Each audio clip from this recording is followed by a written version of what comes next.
Welcome to the DX Today podcast, your daily deep dive into the AI ecosystem. I'm Chris, and joining me as always is Laura.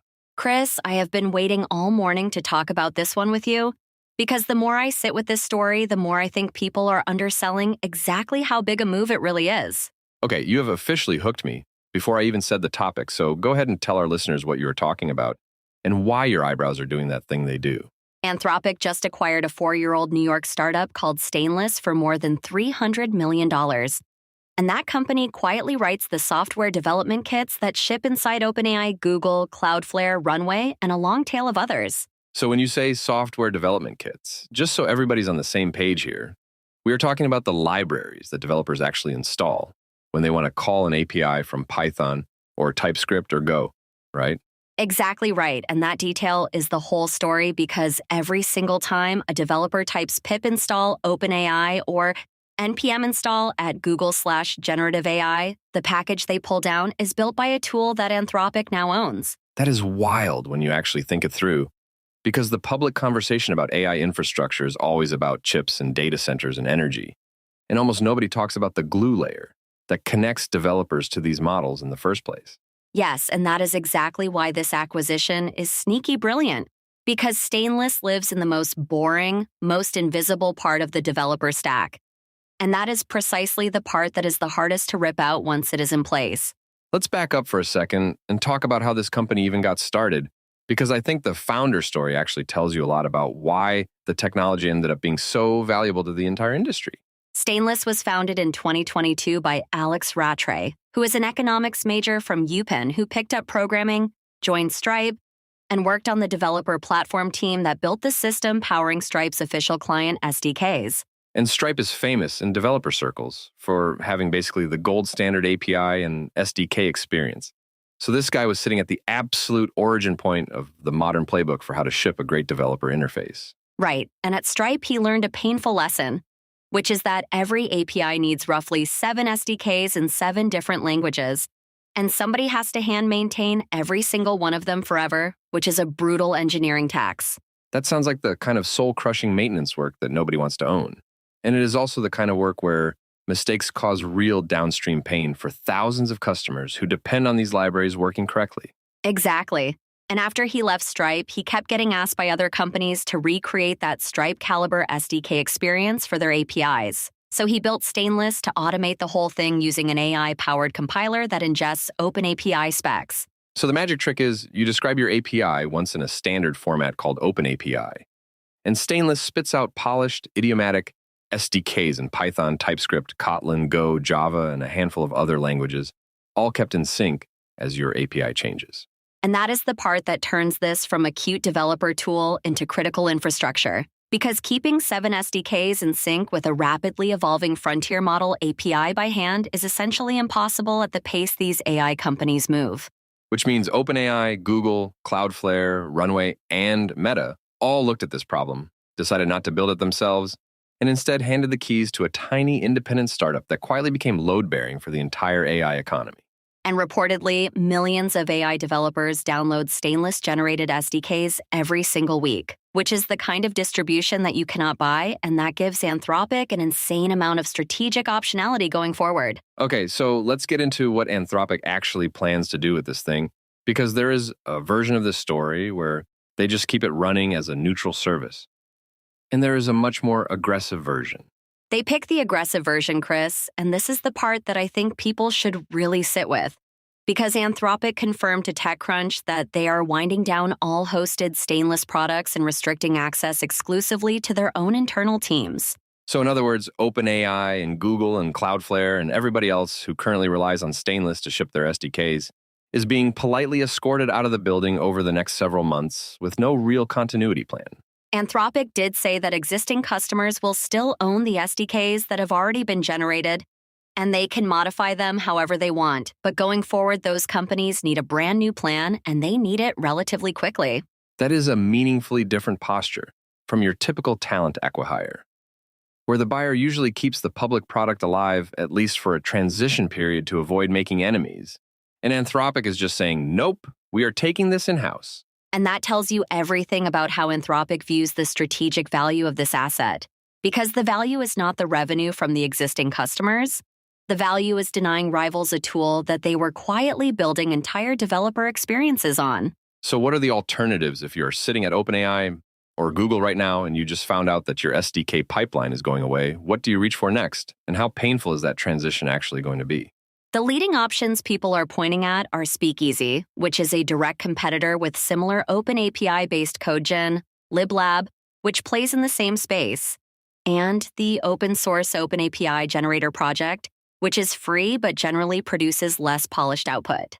And then there's the obvious fourth option, which is just bring SDK maintenance back in-house with a dedicated engineering team, which is what bigger companies sometimes do when they want full control over the quality of their developer experience. Right, and any of those paths is doable, but none of them is free, and crucially, none of them is fast. So we are talking about probably 6 to 12 months of meaningful engineering distraction for OpenAI and Google at exactly the wrong moment. Which raises the question of whether this is actually about owning the tool, or whether the real prize is just imposing a tax on the speed at which competitors can ship new API capabilities to developers over the next year or two. Honestly, I think it is both, and I think you have to read this acquisition in the context of the larger pattern of acquisitions. Anthropic has been quietly running for the last 12 months across the entire AI developer stack. Walk me through that pattern, because I have lost track of some of these, and I think hearing them lined up next to each other makes the strategy a lot more obvious than looking at any single deal in isolation.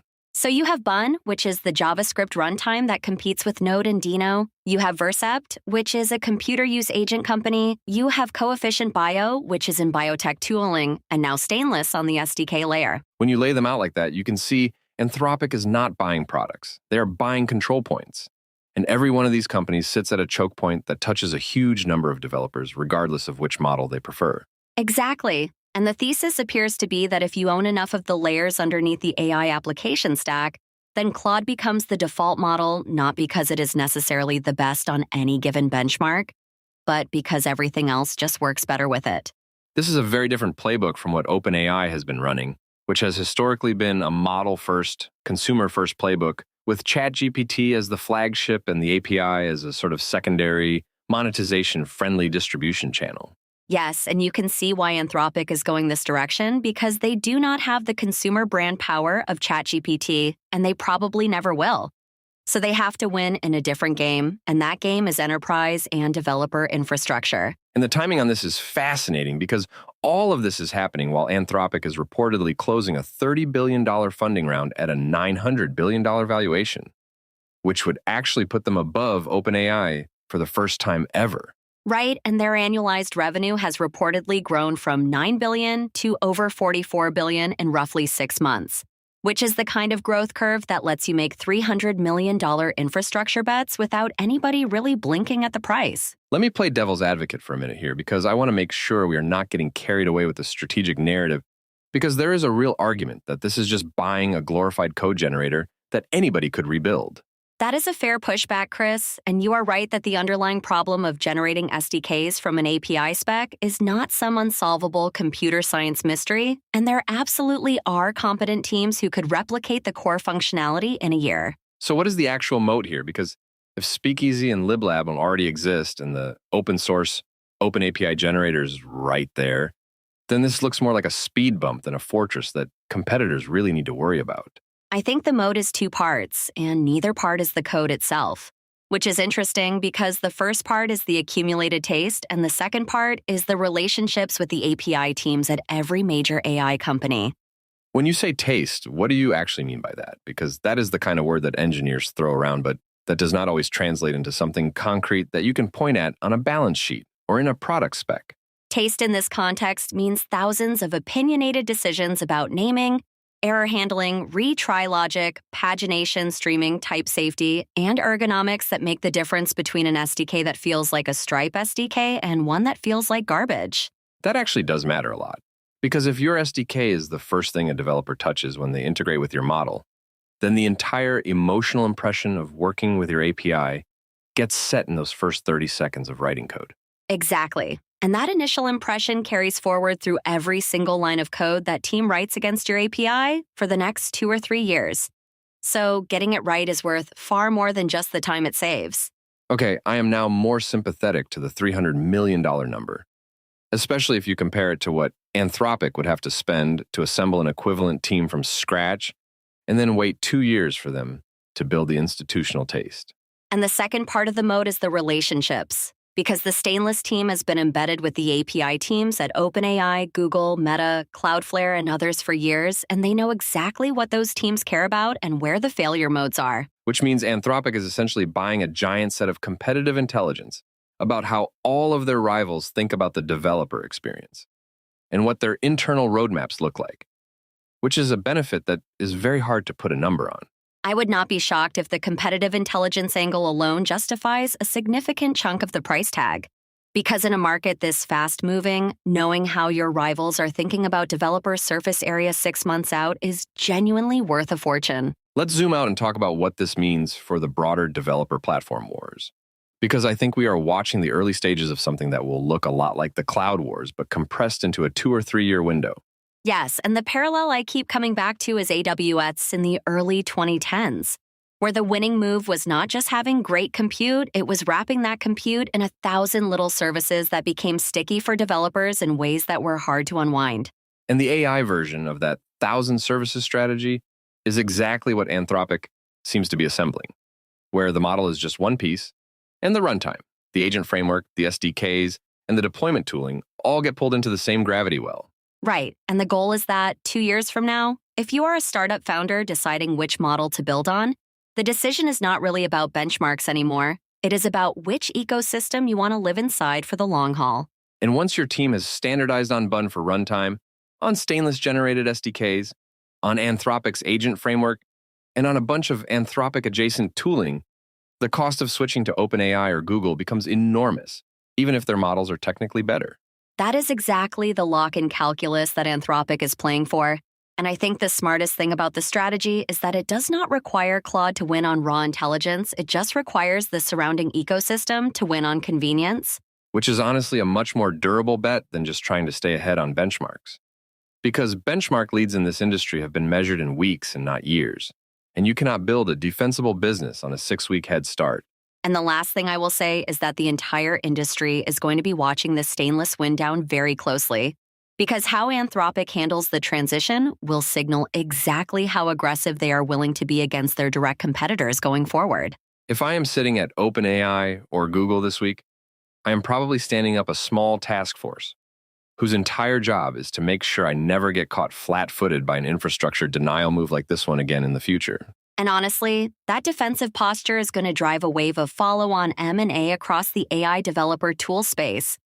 Because every one of those critical layer companies just became a strategic target overnight, and the prices are going to reflect that. Which means we are probably going to be back on this microphone in a few months talking about another acquisition just like this one. And the only real question is who buys what and how fast it all unfolds from here. I cannot wait to see how this all plays out, Chris, and I have a feeling that the next 12 months of AI developer platform news is going to make the last 12 months look quiet by comparison. That's all for today's episode of the DX Today podcast. Thanks for listening, and we'll see you next time.